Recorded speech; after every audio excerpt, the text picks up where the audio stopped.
Yes, you are. All right. Thank you.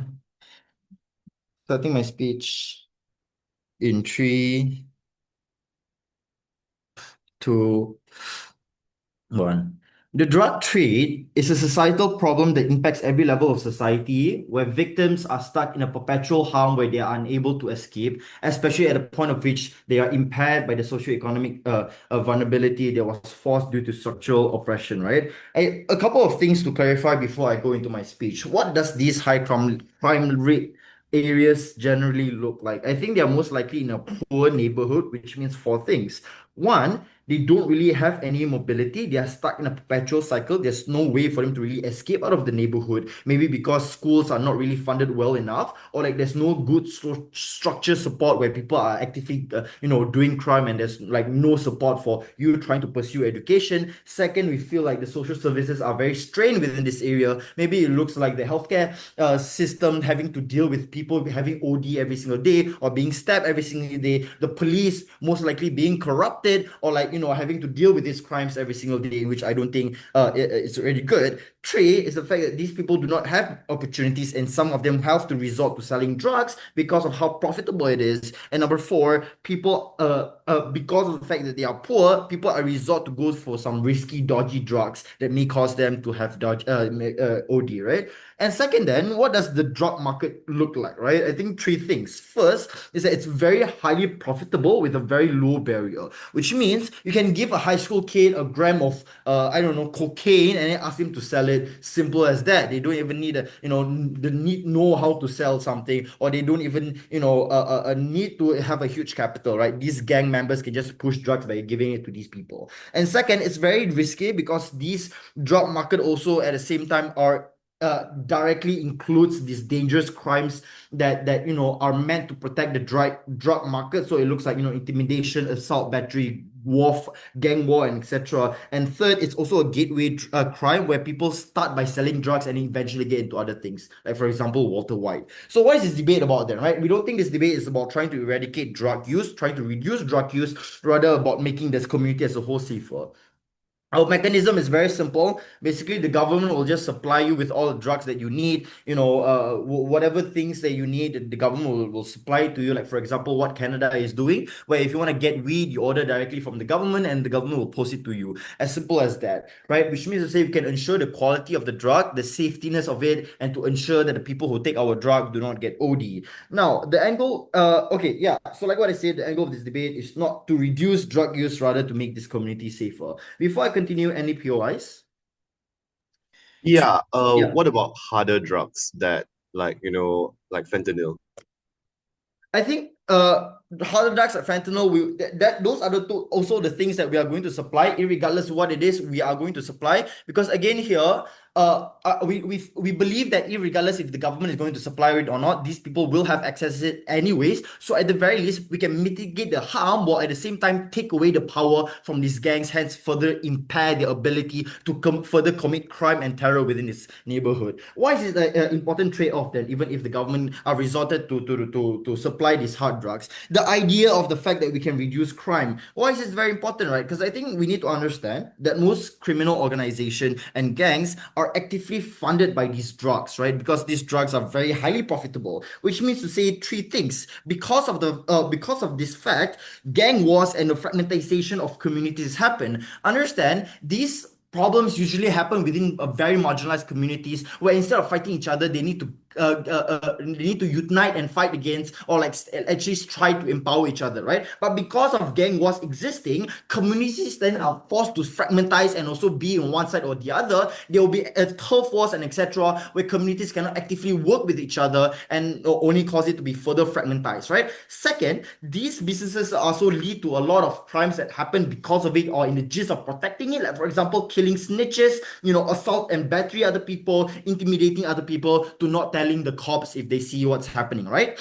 And number three, then, right, because of the influence of these gangs, then, right, which means what we're trying to say here is that these gangs have a huge influence within these communities, which means they are very likely to tell kids to help them sell drugs because of the fact that it's very lucrative, right? It incentivizes these kids or young people or people who have never done drugs before to sell these drugs because of the fact of two things. One, it's very profitable, and two, there's no alternative for them, which means if I am a person from this community and I want to make sure that my mom and my family can get fed and I need it fast, I will sell drugs because it's the easiest avenue for me to go through, and it seems very widely available anyways for me to do that.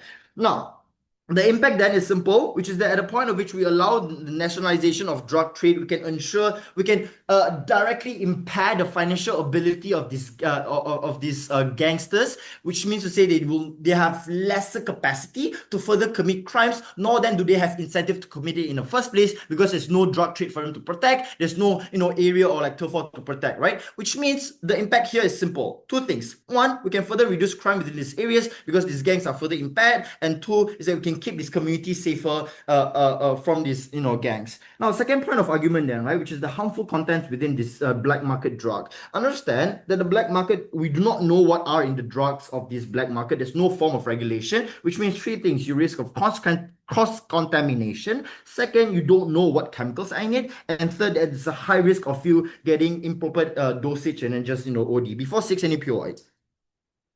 All right. This means Yeah. to say, yeah. So, okay, how are you going to take over these like drug production like chains? The I don't fields know. where they Just go. open a fucking factory and then start selling drug. I'm so sorry, Chris. Just be Walter White and start selling drugs. As simple as that. We don't see how that's hard. Pharmaceutical companies are doing the same thing. So instead of it's a fear anyways. I'm sorry. So this means people are exposed to bigger harm because of the black market. People have to opt out of safer or people at a point of which we legalize this drug trade or nationalize it, people are allowed to opt into for safer options. Why are safer options important then, right? Because people die when people OD, or two, more importantly than the indirect impacts of it, which is the idea of broken window concept. If people actively die in your neighborhood in every day, no one will really want to come over and open up their businesses or try to develop their area because people are just scared of your neighborhood. On top of the fact, because people are dying actively, these social services are further impaired because of the fact that they have to take care of these people. The impact is simple. When we nationalize it, less people will die, neighborhood will become even more safer, businesses are more likely to come into this neighborhood because they feel safer, and second, at the very least, even if we don't get in any of the benefit out there, we can reduce the strain on the healthcare system, the social services system, and focus on the people that we actually need instead of people dying off from drugs. Thank you.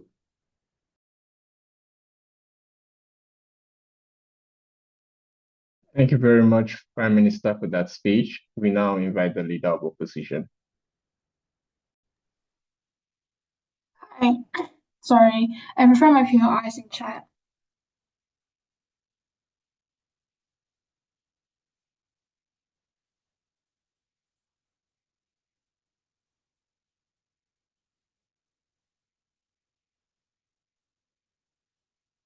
I was going to prove to you in this debate, firstly, on why OG's mechanization and nationalization in general does not work, but secondly, on a comparative, we're able to dismantle all these drug cartels much more effectively, with much higher potential to actually do so more strategically, and therefore, in long term, actually protect these areas and reform them in some way in a much larger extent than what government as a whole can do. The first argument to this is the first part is essentially about state incentives, because the state, when it comes to nationalization of drug trades, comes at a very tricky position. The first thing is that they want to do well to kick out the local drug cartels and choke them out of power. But in doing so, we have to remind ourselves that drug cartels don't only sell drugs, they have other black markets they're very involved in, things like being able to sell firearms to terrorist groups, human trafficking, and prostitution rings. Which means the first implication is that under OG, when the governments choose to focus on the nationalization of drug trades, they first also push these drug cartels to opt into other sectors in the black market and establish more debt in these markets instead. But secondly, the state also doesn't want to do too well because the state will end up selling drugs to other people. The drug trade has to be localized in these specific areas, like how in Nicaragua and Venezuela only when they are viewed very unfavorably in the international community because of its drug trade transmitting outside of these countries and areas. This means that the supply has been very, very contained and has been very, very domestic.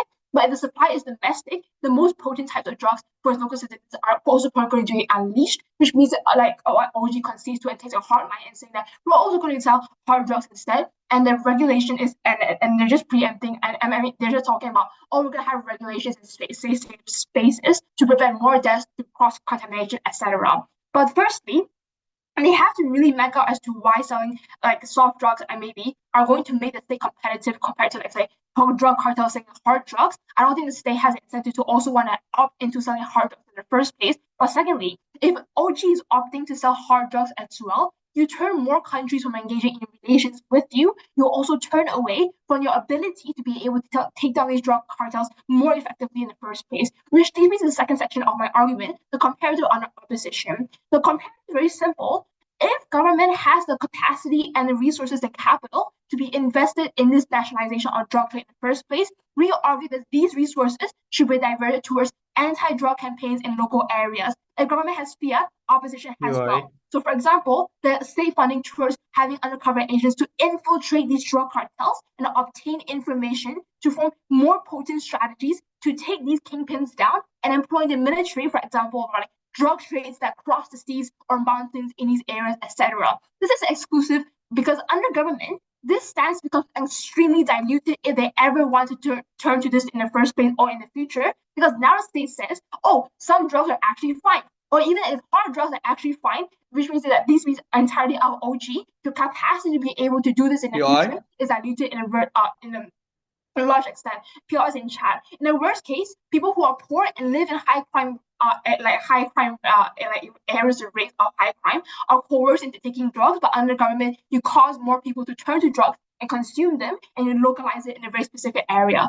On magnitude and long term, opposition already wins. The first thing I'll prove here is why there's increased capacity on the government to be able to actually do this. First, there's increased capacity to focus on building missions against drugs in a way as operating against these drug cartels, destroying these networks, securing these drug routes, denying safe havens for these cartels. But two, you can use this fiat like what government does for, let's say, the military or federal defense agencies to tackle these drug cartels on a magnitude, on a macro scale, which means you can not only maintain but also expand things like signals intelligence, satellite intelligence, drone use, and using this money to form more rigid undercover networks potentially, which means that information on how drug cartels work are very crucial, and we have more potential to be able to obtain them. We're also therefore more able to take on the kingpins of these drug cartels and dismantle the hierarchy of these cartels as well. This is better long term. But thirdly, these countries or areas of high crime rates are highly unfavorable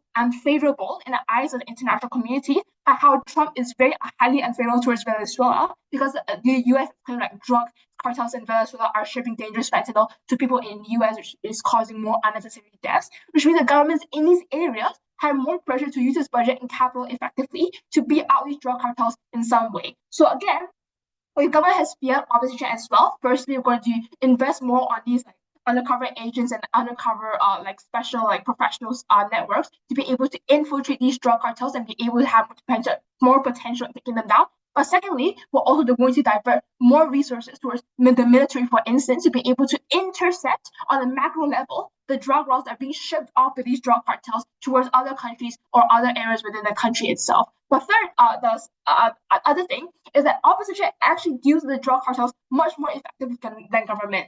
Because the first thing is that cartels are actually more exposed to, let's say, terrorist organizations and groups because these cartels are just criminal organizations, which makes it easier for most governments to track them and kill them strategically. Because cartels depend on moving high volume goods across predictable maritime routes using visible infrastructure, things like boats, planes, and airships and stash houses, using military technology and strategies are much more effective when they're conducted in the open and trackable environments like the Caribbean Sea. But two, drug cartels do not have government support, which means they cannot hide forever or hide that easily. This means that you are more able to collectivize these military and defense agencies together to take down the heads of these organizations, which is pouring support into these areas are much better because of high potential of effectiveness. This, I think, closes out a lot on closing as well. We already take the bulk of the case anyways, and we're able to also protect the vulnerability of people who live in areas of high crime.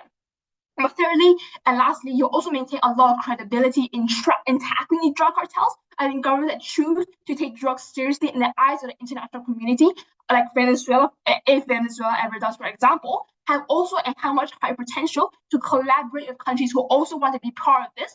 So potentially you're able to, let's say, improve country relations in that way as well, allowing these country relations to deteriorate in a way where you have to rely on them in the future, or you still have dependence on them to a certain extent, and you can't afford to lose its independence, especially in when you're tackling areas with high crime rates in the first place. So on things like magnitude, vulnerability, and long-term effectiveness, you already win. You are able to protect these people more effectively. We believe that pouring more resources and capital into this is much more effective and actually dismantling all these drug cartels in the first place. With that, I'll win.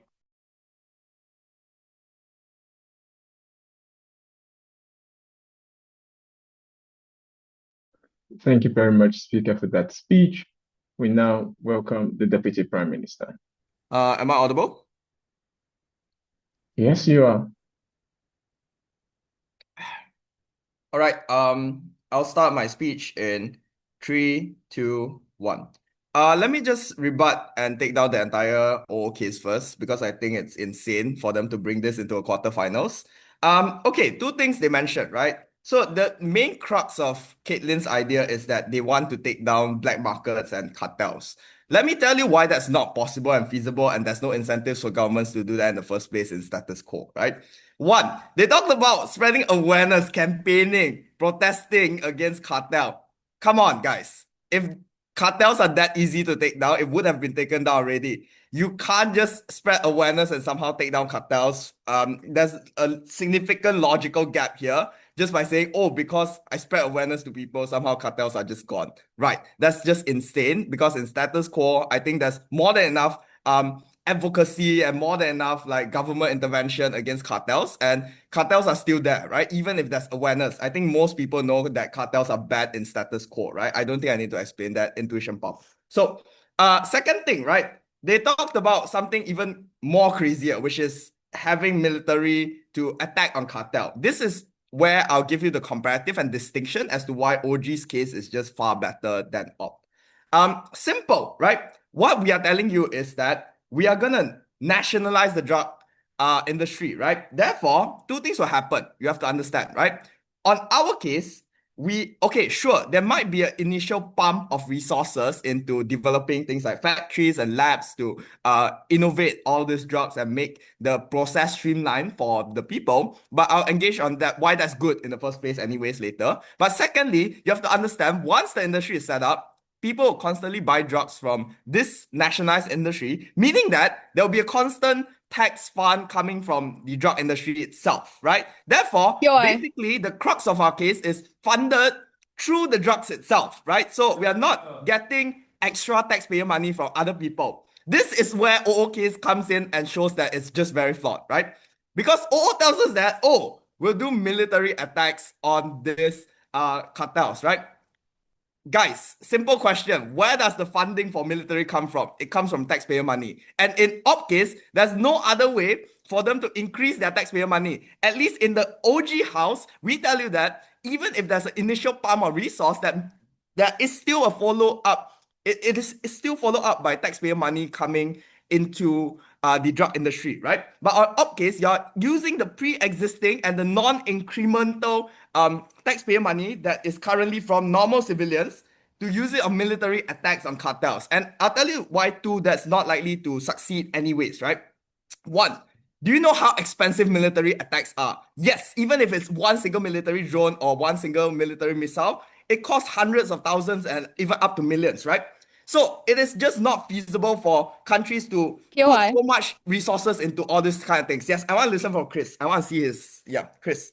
Yeah, stop straw manning Kaitlin. What she said was that in the instances where there's cross-boundary drug smuggling, we're going to use the military to tackle it. Otherwise, we will use undercover agents, the usual traditional ways to try to mitigate the influences of these drug cartels. Sure, okay, mitigate, sure, but you're not solving the issue. Obviously, your case has no angle at this point in time, right? So, second thing, why this is not likely to succeed anyways, right? Even if you tell me that you're not using drone strikes or missile attacks on cartels, you can't just take down it through secret agents.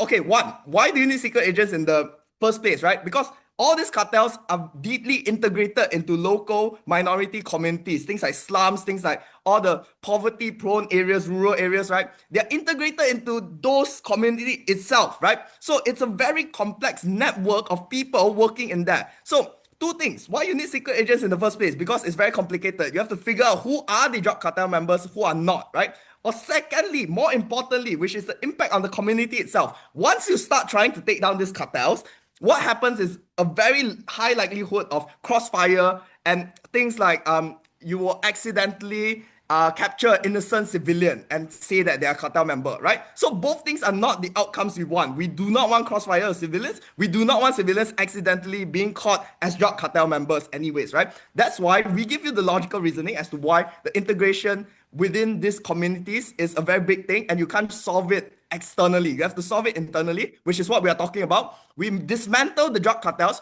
from internally because they lose a huge amount of their funding, right? Okay, secondly, I'll tell you an exclusive benefit that we bring to you from OG, right? One, okay, just now they asked us how we set up and mechanize this case, right? What we tell you is we'll build factories and labs to continue the discovery, innovation, and streamlining of the process of these types of drugs, right? And this leads to one extra benefit that is exclusive only to OG, right? When you put this large amount of resources into labs and factories, that means that one, there will be more scientific research empowering the scientific community itself, right? More people will be doing studies related to these things. Two things will happen. One, it's better for the people taking the drugs because there'll be more understanding on these drugs and more understanding on how to help them if they overdose, right? Second, but more importantly, right, is the idea of furthering the development of drugs and the biomedical field, right? Why is this important? Because once you have significant resources, because as I mentioned to you earlier, the taxpayer money will be the one, the tax money from the drug industry will be the one funding the labs itself, right? Then you have a perpetual cycle of labs and scientists out there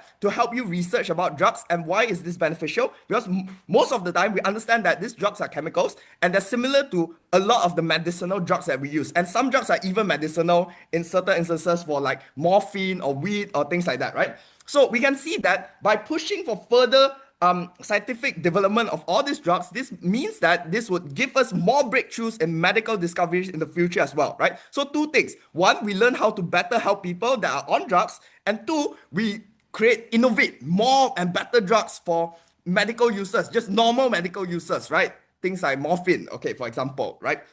So I think that is a very huge impact that we exclusively bring to you from OG that OO can't refute at all, right? Secondly, I want to talk about lastly is the idea of like they talk about people abusing drug. Yes, one, we are willing to trade that off on the basis that the support system is stronger, right? Because of this taxpayer funding coming into the system, this empowers the welfare system itself, and therefore we're willing to take that trade-off, right? Because at the end of the day, you have to understand the government selling drugs is different from cartels, right? Cartels will just sell you however unclean, unsafe drugs to you. But the government would most likely implement things like quotas and to restrict you from overdosing on these drugs in the first place. And there will be proper instructions on, oh, please dose this much only, do not overdose. Thank you very much. We thank the Deputy Prime Minister for that speech and now invite the Deputy Leader of Opposition.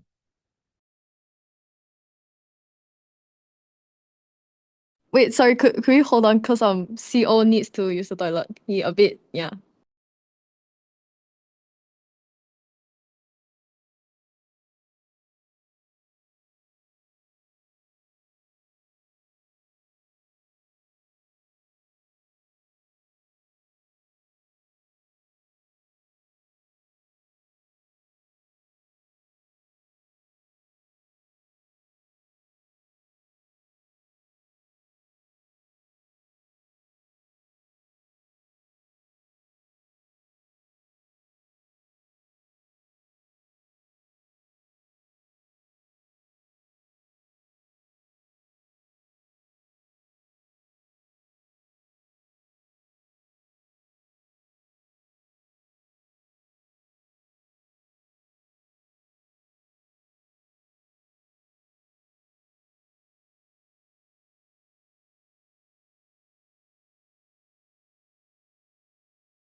Sorry, what's up with COA again? My teammate has a stomach ache, so could we please wait like a minute? All right. Yeah, sorry.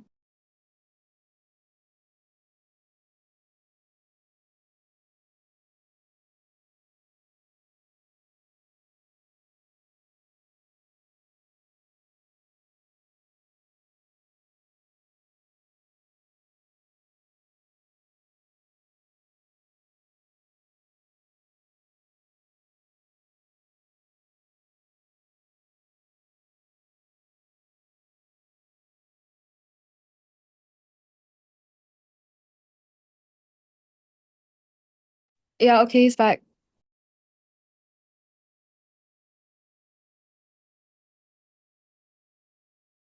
Hi, am I audible?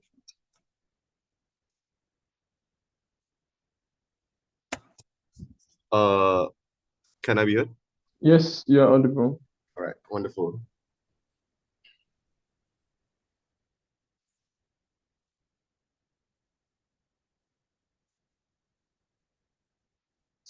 All right.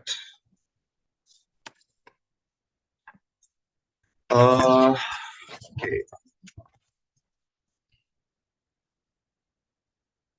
Panel, don't let OG strawman what Kaitlin brought to you in her speech. Our case was very simple. It was on one, why is it that OG's policies are unlikely to work? But two, even in the worst case, it means that you trade off very crucial things that are irreversible, that harm your individual citizens, and therefore you harm the most important individuals to you as a state.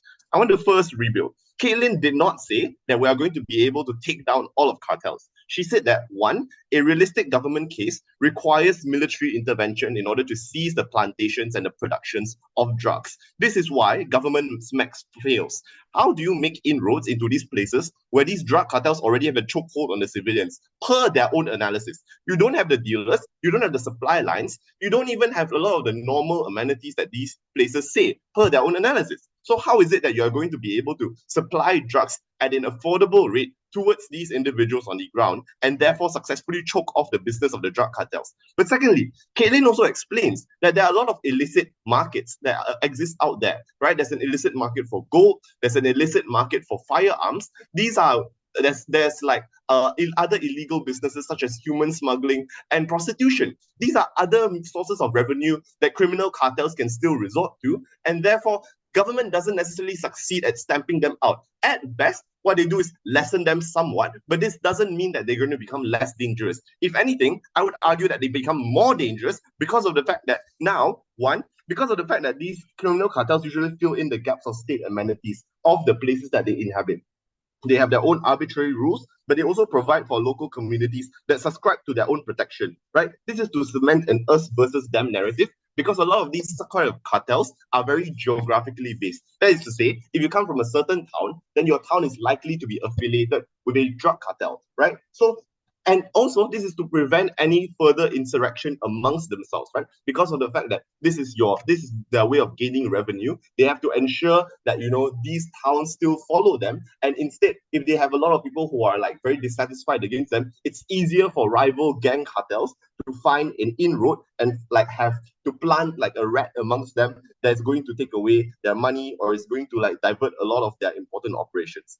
But also, taking away these resources also means that you harm individuals on the ground, precisely because of what I mentioned, that these drug cartels fill in vital gaps of state amenities. The power vacuum that government creates doesn't necessarily mean that other criminal organizations are unlikely to usurp them, precisely of the other operations that we told you about. The cartels that instead smuggle firearms, the cartels that instead do human trafficking. All of these problems still exist. This is why intervention from military is necessary. You already had your chance. Okay, now I'm going to deal with like why is it that you also cannot compete with them. So other than what I mentioned earlier, that you have to make inroads into these places, you also cannot compete with them on a price perspective, right? You need to spend money paying legitimate wages. You need to actually like pay like deed titles and pay land tax in order to build your factories and your fields.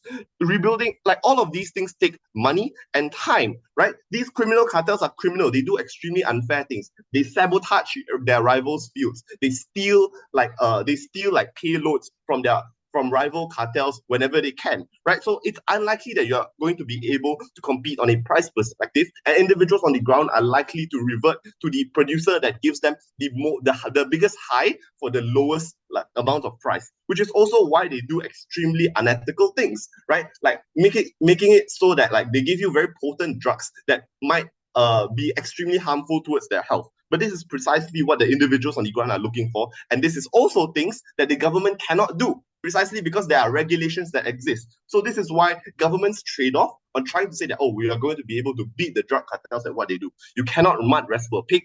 You're going to lose and it's going to enjoy it. Okay, I'm going to deal with other trade-offs that they don't take and therefore concede from Kaitlin's argument. So Kaitlin says that you lose out on international trade, but also that your neighboring countries are pissed at you. This is precisely because of the fact that you take a pro-drug stance and you also engage in the production of drugs. So, like, they don't do OG, and I think CG, if they're smart, they're going to take the military intervention, but I'm going to tell you why that's still bad. Like, OG says that they're going to make more drugs. That means that there's more drugs in the market now, and which means that in the best case scenario, drug cartels are going to divert their drugs elsewhere to ensure that they still have business to sell, right? So the problem is that this means that drugs are now going to other countries, which means that your neighboring countries are going to be pissed at you. This is what the US is feeling towards Venezuela, where it's trying to, like, create a pretense of invading by saying that there's a lot of like terrible drugs that are entering from the border of Mexico. So all of these are particular examples as to how you piss off your neighbors. This is also the similar thing for the Golden Triangle and China,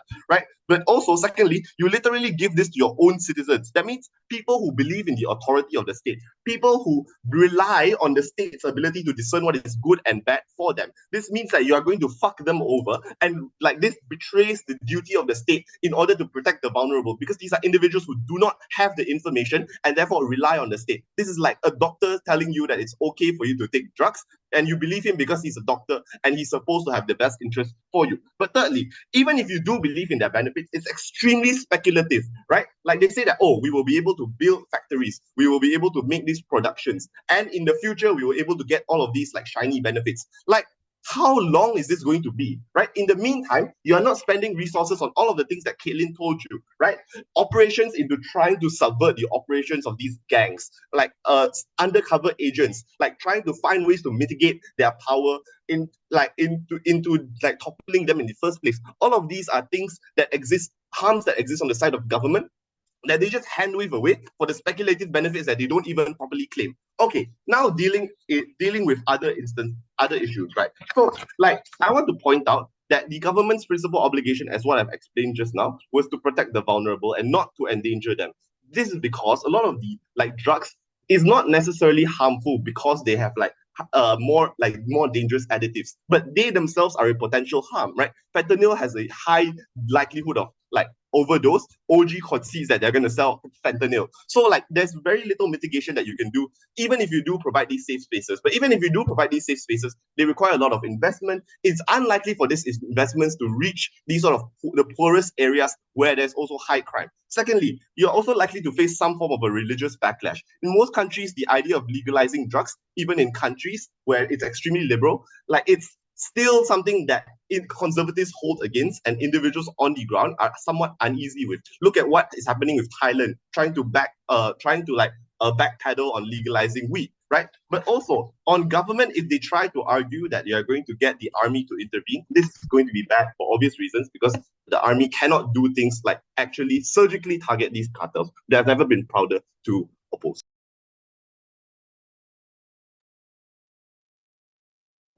Thank you very much, Deputy Leader of Opposition.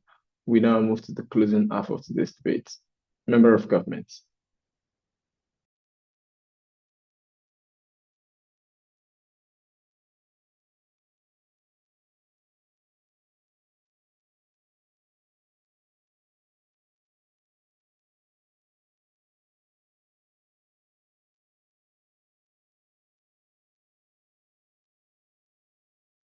Sorry, checking now. Am I audible? Yes, you're audible. All right, sorry, I have my issue. I'll start my speech in 3, 2, 1. The unfulfilled promise that made by Chris Lau in Together With Me is that he promised to team up with me. Because I'm saddened by that, Here's how my response towards OO case to begin with. First, I'm going to explain why militarization won't work. I've got three main reasons why. Number one, first framing in this, cartel are economical system, not military one. Means to say that military are meant to destroy and defeat things like army, territory forces, and the one that leads the army to begin with. Unfortunately, the framing of how cartel or characteristic of how cartel looks like are these often decentralized to begin with, are flexible, are hidden within the civilian population. You can't just bomb or shoot an economical network because once a group is already removed, another cartel vacuum of power is going to fill in. But the second, they also never explain the likelihood why they are more likely going to be successful. Because we see multiple examples like the war on drugs in Mexico has constantly failed. It's true government might not spend too much initially, but because of the continuous spending for throughout the decade, this means to say that your money will continue to be depleting, and also it shows that it's never be effective to begin with. Our way of the comparative why ours are better. But the second is huge amount of, even if you're able to capture huge amounts of criminal, you punish them and you release them back to the society, it still doesn't deter them again for opting up into the life of crime again on two specific reasons. Number one, because there is a hit of the state narrative, and second, because when they are desperate, and especially most of these people from this background are poor to begin with, they are more likely to opt to the life of drug cartel and continue into this horrible life of crime to begin with. So in the end, I don't think OO able to fix anything. But why are we able? How's our extension looks like? OG explained to the biggest problem with OG never does is that they never necessarily map to you how through nationalization they're able to make drug more affordable, but also how through nationalization they're able to remove drug cartel, but just simply say it's going to have safer drug. We're going to max that. Two extension I want to extend. First, why private or pharma company fails to able to resolve drug trade issue within drug cartel. Second, why nationalization is going to fix that. First, I have to discuss about pharma because I'm sure what closing is going to talk about. But here are the two reasons why pharma will fail to resolve this issue and why we need to opt to resolve back to state. First, in this particular high crime area, it's harder for pharma to able to penetrate because of the low profit margin, because black market able to sell the drug to be even low price to begin with, and they dominated this particular price. Even if you don't necessarily buy that, where the private company already pre-existed within this market to begin with, they're still going to sell those drugs at a high price. What's the hint? The hint here is that these corporations are predatory and capitalist greedy in nature. We need to say that you'll make sure that they're going to kill off a lot of competition to begin with, especially pharma specifically created in this way on five specific reasons. Number one, they're more likely to patent the medicine and R&D is going to be costly. Second, the R&D most likely going to focus on high profit margin situation where they only want to focus on they're able to give that the revenue significantly. Any small niche cases, they all more likely going to be ignored. Third, there's also a lot of merge and acquisition on smaller firms. This is where we see the rise of Johnson and also AstraZeneca. Fourth, this also looks like big corporation like this and pharma will more likely going to lobby politician and making regulation by FDA is going to check and balance is going to be harder. We see this specific example. It takes 50 years to finally to get acknowledgement by Johnson Johnson produce asbestos in their own medicine. By that time, it's already too late. Between retribution and a lot of people already died. And most importantly, there's found huge amount of ads to manipulate and lie to the people that say that the cost for you to buy this high quality drug itself is expensive and it's justified. And telling people this is the only option they have, close up or more other affordable option that you have. The point I'm trying to make here is that the very reason why they are failed to solve it because the underroot cause of why people want to opt to this drug opt into illegal drugs within the drug cartel, not just because they have that high feeling that you're able to give it a sensation, but rather that it has always been expensive to begin. That's why you cannot resolve the issue in this particular market and economic sector. That which nicely moves to my second argument. Why nationalization more likely going to fix it? Even though the motion also meant assume feasibility, this is why we're able to extend over OG. Means to say that we have this imagination illustration more likely to look like we're able to allocate huge funding into healthcare sector by making medicine even more affordable. This looks like Malaysia. When you go to Malaysia government hospital, you're able to get medicine for RM1. This also looks like if you go to licensed clinic, you're also able to opt into government option, government affordable option because government often not subsidize this kind of stuff. Second, obviously government has huge regulation into these safe drugs, because they're more likely going to regulate these doses. This also looks like a status quo, where you're also able to access heroin used by medication in order to aid people who are truly in pain. This also means we're able to have more healthy and safer community because the doses that you or more likely to opt out are the regulated and safe one. But the third is also how you're also able to maintain also be happy to also invest things like maintain and increase rehabilitation centers so that people are able to integrate back to the society. Bottom line of all this thing, why government can do it better? Because of the voter base. You can change corporation will never change your product option and medicine by pharma, but you can change the government. Because of that, government have self-incentivized to keep you in charge. But second, because of the huge media coverage and sensational and a lot of watchdog that you have on the government are more alert in this kind of case because they don't want to cut. They don't want to make multiple controversial and don't want to lose their tendency to not be elected in the next particular history. What are the impacts? I have three. The first impact, before that, go. Our policy is using both undercover agents for infiltration and militarization and cross-border drug trade across large terrains. This is actually needed to have a chance at stamping out drug cartels. Which nicely moves into my first impact. Number one, how it necessarily destroy the financial engine of the organized crime. Judge, you need to credit this because OG don't necessarily prove you how they diminish the power and its organization of the organized crime in itself. Drug cartels are made and make huge money and profit from drug in itself. You might not necessarily dismantle it because they have other businesses like brothel, human and gun trafficking as well, or trying to explain. But the biggest portion of their profit is actually drug. This is so huge that we see Taliban and ISIS sell opium to finance their whole entire operation. This is true because the demand is necessarily huge. The cost to produce and transport is necessarily triple the other sector that you have. This means the moment that you create an affordable drugs where people are able to accept, they're more likely to take it because it's not just cheap, it's also safer. They also want to live a longer life. This also means to say it lose a huge revenue to gang violence because they're losing that particular demand. This losing revenue is important because now drug cartel can't do things like buying weapons, bribing officials, recruit even more young people to solidify its power. This means to say that you remove a lot of their profit and their power and also reduce violence as a whole in that area. Second impacts, you're able to have state ability for community building. In situation where you're more able to have lesser violence because you triple down the drug cartel, you're able to have more things like government invest into SMEs, communities, startups, that even creating confidence for corporation to come in to invest in your state because it's safer now. So more people able to get jobs and lesser people able to opt into life for desperation because of that. You improve the livelihood in an organic way. But last but not least, even if there are some people who, with that being said, I'd like to proud to propose. All right, thank you very much. We now invite the member of opposition. Don't forget.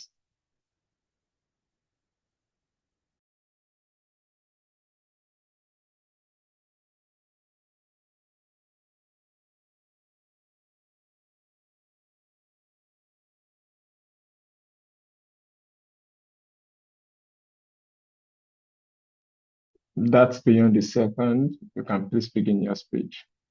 Hello. Assuming I'm audible, right? Hello? Yes, you're audible. Okay, give me a second. Am I still this dog? Why am I a dog? Anyways, never mind, screw it. Give me a second to set my timer and reorganize my notes.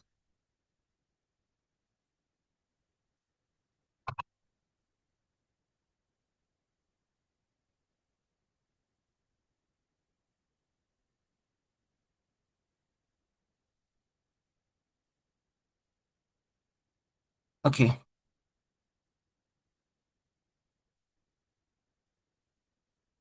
Starting my speech in 3, 2, 1. I want to deal with CO first because they're frankly kind of stupid. They assume that the frame of this debate is going to happen somewhere where people don't opt into drugs as much. Two problems with this frame. One, they assume that people who buy drugs in the first place have loyalty to this gang in the first place. Take it from me, panel. I come from the slums of Klang. I know how gangs work. Gangs normally don't have loyalty towards people. They have what you call like a victim mentality to these people. The fact of the matter is people do not have loyalty to these drug cartels in the first place. The only reason why they have this is because one, of accessibility to gang drugs because it's so accessible in the first place. Number two, it's because they're desperate in the first place to get these drugs. Aforementioned because A, financial responsibilities, or B, just like them just being addicted in the first place. So as so far as that exists, I'm unsure how does CO even stand in this debate at all in the first place. How does Farhan come to this debate? Farhan frames you perfectly. how does on our side, when you have nationalization, you inherently cripple the drug cartel in the first place. Before that, I'll go into opening half. Both opening teams have an unbearably high burden to prove that they would somehow kill the drug cartel or like gang violence in the first place. The problem with this is neither of them proved to any valuable extent on how they actually managed to curb this in the first place. OG comes to you with a random intuition pump by saying, aha, when you like have nationalization, that's when you somehow cripple these drug cartels in the first place. No mechanization, no idea how this works in the first place, beside the baseline value of saying, aha, government exists, therefore bad people won't happen. Farhan frames to you very correctly of how these drug cartels work. They are decentralized economical movements where they are a group of people who gain most of their powers by selling drugs. As so far as CG already frames to you, when we have nationalizations of these drugs in the drug trade in the first place, it directly cripples these drug cartels. When you cripple these drug cartels, we inherently deal with OO's case. The crux of OO's case is somewhat unintuitive in the first place. They say that now you can invest into like drug awareness, anti-drug propaganda. The facts of the matter is this propaganda has been widely ineffective. See, countries like Malaysia and Singapore, where government invests so much into this anti-drug propaganda, where we have a month for like this anti-drug propaganda things, where people, especially in this low places with high crime rate, are still going to opt into, because one, they don't have any other like financial incentive besides the drug cartels in the first place, so they're still going to opt into either way. The more uncharitable case that OO gives us is that they are going to send the military in to curb these drug cartels. Two layers of analysis that Farhan already tells you, but I'm going to reinforce it. One, understand when you have military action going into these drug cartels in the first place, it becomes more of a flight or fight response when it comes to these gang members or like drug cartels in the first place. When you bring in the military, they're most likely they're not just going to sit by and be like, aha, you caught me, time to go to jail and repent for my sins. No, their whole existence relies on this drug cartel in the first place. As so far as this exists, they're most likely they're not going to fight tooth and bone to like maintain this power in the first place. As so far as you bring something as harsh as like military into this thing in the first place, these people are going to fight tooth and bone to maintain this power in the first place. The more gradual counterfactual coming from CG is just to prove that as so far as you have another source of more affordable or like more accessible drugs in the first place, this indirectly cripples these illegal drug trades. People are now be able to more easily opt into like getting these drugs in the first place. We have feasibility to assume this will work because, as for mentioned in the motion, but Farhan already frames to you why this would work anyways in the first place. As so far as OO doesn't have the fiat to assume that this military action will have 100% like a success rate, they are unable to weigh highly in this debate. What does then CG bring to you in this debate? CG not only tells you why does this like distribution of drugs are still going to be useful in the first place, why it will be done in a good way in the first place. Fun gives you an underlying principle push where governments are like built on the crux of democracy. If you're unhappy with the government, people on the ground can still vote the government out. There are two layers of impacts to this. One, people, even if there are not much voter bases coming from the people from these like places of high gang violence or like crime rates, the ripple effect of this thing happening, the inadequacy if the government doesn't respond to this correctly, then gives like a signaling effect to the rest of the nation where the government is incompetent. We have to vote this government out to bring a more sustainable or more like competent government in. This push also further supplements the principle of how the government needs to do what is the best interest of the people, because the people by itself pay taxes to the government. The government has this fiscal and principal responsibility to make sure this thing does better in the first place. The second argument, which deals with also like very like lackluster case in the first place, is how when you have this incentive in the first place, when you nationalize the drug trade, you're more likely they're not going to have a better drug distribution system or like a better system when it comes to dealing with drugs. Farhan already frames to you that how now when you have this system in play, you're most likely they're not going to have better like rehabilitation centers. Whereas so far as government controls the distribution or like the drug trade by itself, they're most likely they're not able to fund more like more rehabilitation centers. Before that, any POIs? 3, 2, 1. Okay, Yeah. moving on. So, okay. How do you mitigate the problems that your neighboring countries are going to feel now that there's an influx of drugs that are likely to cross the border? Understand that the fact that of the matter is most neighboring countries don't really give a fuck about how much drug is going in, going out. The only example that I think you can tangibly bring is US Mexico, which half of them don't even care in the first place. As so far as this exists, the fact that neighboring countries don't even look at you because you're bringing in drugs, they are most likely going to be pre-existing things such as like foreign trade or like Malaysia trading like superconductors. Singapore isn't just going to cut trade with Malaysia in the first place just because there are some amount of illegal drugs going into Malaysia. This like counterfactual coming from OO is one unintuitive, and two, like pragmatically it is like unfeasible in the first place, because I'm unsure of to how much they can like how much that this illegal drugs going into neighboring countries will even affect this country as a whole. The final delta of this debate is just to prove that we give you that side. CG is the only side that manages to mitigate the fact that now when governments control the large bulk of the drug industry, they are able to have a chokehold on this. Now illegal drug rings are unable to function properly. This then somewhat mitigates the largest harm coming from op bench as a whole, saying that now that crime rates will opt into other sectors. Now when you remove the main financial incentive of these like gang members or like crime rings in the first place, you indirectly cripple them of other avenues. As so far as this exists, CG is the only side of the house which doesn't completely kill this gang violence, but manages to mitigate it to a larger extent than any houses that's done before. With that, never been proud of the post. Clear CG ballot.